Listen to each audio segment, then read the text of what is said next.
दोस्तों, अगर आप पूरी ज़िंदगी स्वस्थ और निरोग रहना चाहते हैं, तो सोने का ये जो है नेचुरल तरीका आप जान लीजिए, यानी कि वैदिक तरीका आप जान लीजिए। अगर इन वैदिक तरीके से आप अपने डेली रूटीन को फ़ॉलो करते हैं, तो दोस्तों आप हमेशा स्वस्थ और निरोग रहेंगे। इसके साथ-साथ दोस्तों आपके जो है लाइफ़ भी बढ़ जाएगी, लाइफ़ बदल जाएगी, क्योंकि नींद हमें बहुत ज़रूरी है। तो आज के वीडियो में जानेंगे दोस्तों हमें कितने घंटे की नींद लेना चाहिए और हमें नींद अच्छी सी आए इसके लिए हमें क्या फॉलो करना चाहिए। नींद बहुत ज़रूरी है। अगर आपकी नींद पूरी नहीं होती है तो दोस्तों आप कई बीमारियों के शिकार हो जाते हैं। चिंता, डिप्रेशन, अल्जाइमर यानी भूलने की बीमारी जैसी बीमारियों के शिकार होते हैं और फिर आप इसके लिए दवा का प्रयोग करते हैं और जो भी दवाएँ लेते हैं उसके साइड इफ़ेक्ट के भी शिकार आप ही होते हैं। तो दोस्तों चलिए जानते हैं सोने का क्या है सही तरीका और एक दिन में कितने घंटे की नींद लेना चाहिए। दोस्तों एक दिन में हमें 7 से 8 घंटे की नींद चाहिए ही चाहिए। अगर बच्चे हैं छोटे उन्हें ज़्यादा नींद चाहिए। अगर आप 60 साल के बाद हैं तो आपको तो भी दोस्तों 6 से 7 घंटे की नींद चाहिए। और दोस्तों आप जानते हैं सोने का जो समय होता है वह रात का समय ही होता है। लेकिन आज के समय में भाग-दौड़ भरी ज़िंदगी में या हम सर्विस कर रहे हैं तो कुछ सर्विस ऐसी होती है जिसमें रात में ड्यूटी करना पड़ता है।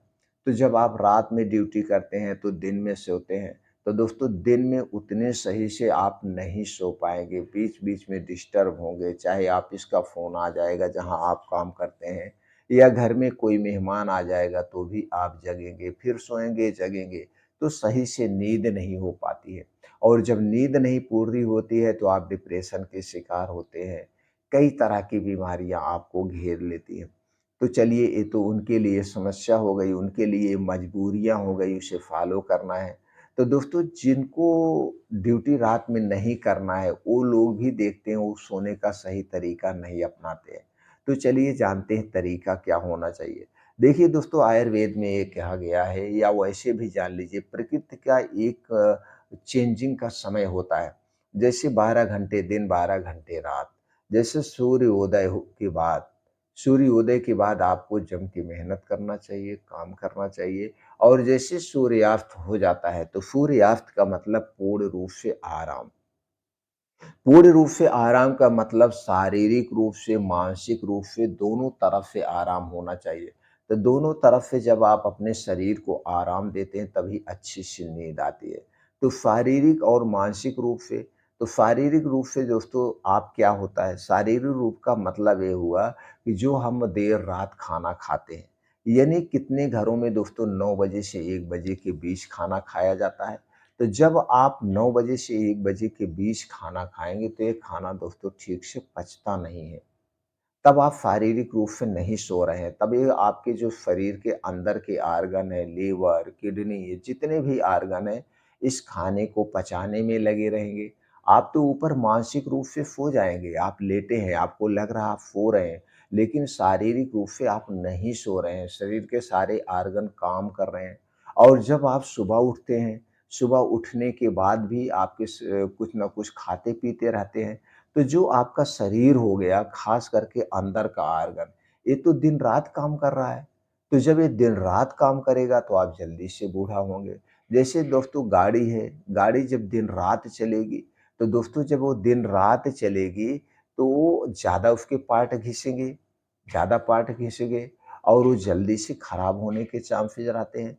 जो गाड़ियाँ सिर्फ़ दिन में चलती हैं, रात में नहीं चलती हैं, वो गाड़ियाँ ज़्यादा दिन तक उसकी लाइफ होती है। उसी तरह से हमारा शरीर है। शरीर रात का मतलब पूर्ण रूप से आराम आपको चाहिए, शारीरिक और मानसिक रूप से।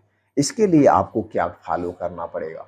इसके लिए दोस्तों आप रात का खाना जो है सूर्योदय के 1 घंटे पहले खा लीजिए। दोस्तों जब आप सूर्योदय के 1 घंटा पहले खाना खा लेंगे, उस समय आपका पाचन तंत्र स्ट्रांग होता है। जो कुछ खाएँगे वो जल्दी से पच जाएगा और यह खाना एकदम हल्का सुपाच्य होना चाहिए। इस खाने में तली भुनी चीज़ें नहीं होनी चाहिए, गरिष्ठ भोजन नहीं होना चाहिए, सुपर फूड नहीं होना चाहिए, हल्का सुपाच्य खाना होना चाहिए। और हमें आधा पेट खाना खाना चाहिए।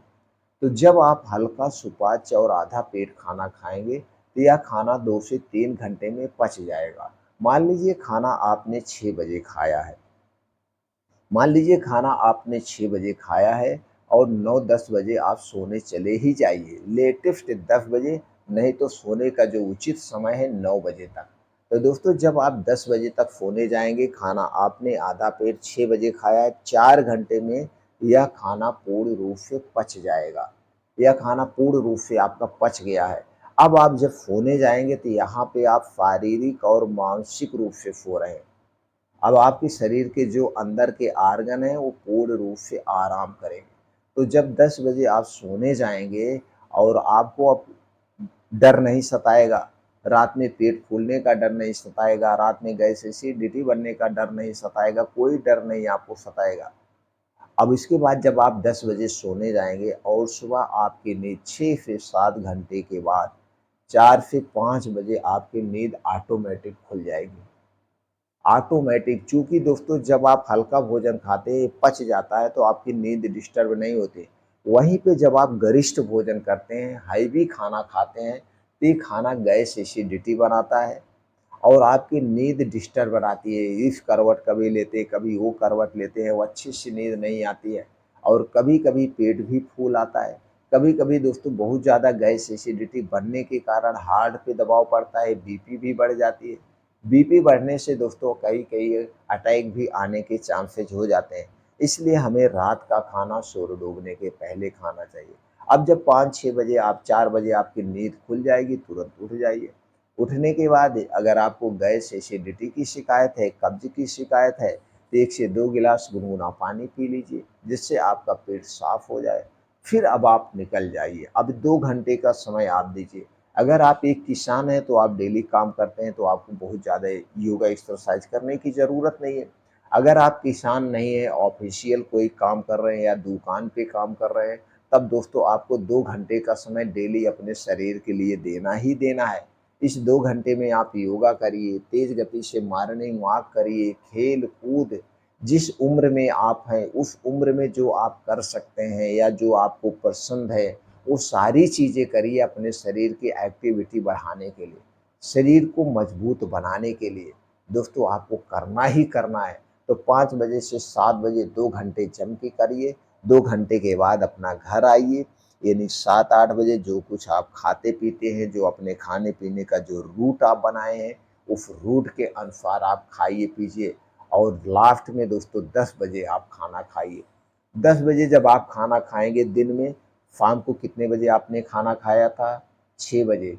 अब 10 बजे दिन में फिर खाना खाएँगे तो 16 घंटे का आप डेली उपवास कर रहे हैं और यही 16 घंटे का डेली का उपवास आपके शरीर को निरोगी बनाता है। कैसे? वो भी थोड़ा-सा बता देते हैं।